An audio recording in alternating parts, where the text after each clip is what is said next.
বাংলাদেশ আওয়ামী লীগের সাধারণ সম্পাদক ওবায়দুল কাদেরের গ্রেপ্তারের গুঞ্জন উঠেছে সামাজিক যোগাযোগ মাধ্যমে। যশোর থেকে তাকে গ্রেপ্তার করা হয়েছে বলে দাবি বিভিন্ন সূত্রের। ইতোমধ্যে নেট দুনিয়ায় ওবায়দুল কাদেরের গ্রেপ্তারের একটি ছবিও ভাইরাল হয়েছে, তবে আইনশৃঙ্খলা বাহিনী থেকে এই খবরের সত্যতা নিশ্চিত করা যায়নি। যশোরের পুলিশ সুপার মাসুদ আলম গণমাধ্যমকে জানান, এমন কোনো তথ্য তার কাছে নেই। তিনি খোঁজ নিয়েছেন। তিনি আরো জানান, ওবায়দুল কাদের সহ 17 জন মন্ত্রী এমপি যশোরে আটক, এমন কোনো তথ্য নেই। এটি সঠিক নয়। পুলিশ সুপার বলেন, আমাদের সঙ্গেও অনেকে ওবায়দুল কাদেরের গ্রেপ্তারের বিষয়ে যোগাযোগ করছেন। আমিও বিষয়টি নিয়ে বিভিন্ন সংস্থার সঙ্গে যোগাযোগ করছি। এখনো এই বিষয়ে নিশ্চিত নই।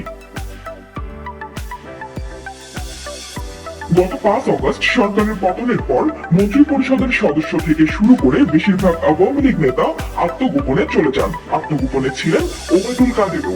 এরই মধ্যে তাকে গ্রেপ্তারের গুঞ্জন ছড়ালো। এবার এক দফা শেখ হাসিনাকে কবরস্থানে পাঠাতে হবে। পালাবো না। কোথায় পালাবো? পালাবো না। প্রয়োজনে ফখরুল সাহেবের বাসায় গিয়ে উঠবো। কি জায়গা দেবেন? না হলে ঠাকুর গায়ের বাড়ি আছে, ওই বাড়িতে গিয়ে উঠবো। ঠিক আছে?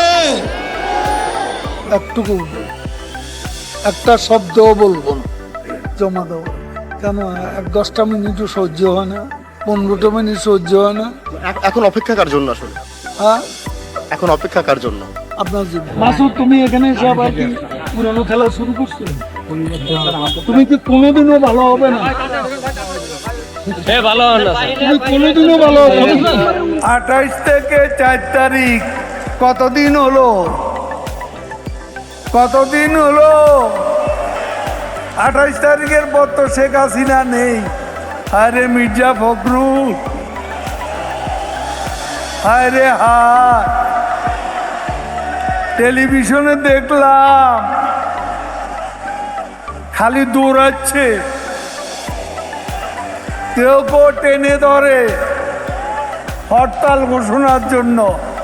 ওদিন বলেছে আমরা নাকি অলিগলি পাবো না, পালাবার পথ পাবো না। এখন পালাবার পথ নেই। গয়েশ্বর বাবু ডিবি অফিসে গিয়ে কোরাল মাছ খাইলেন, তো ভালো।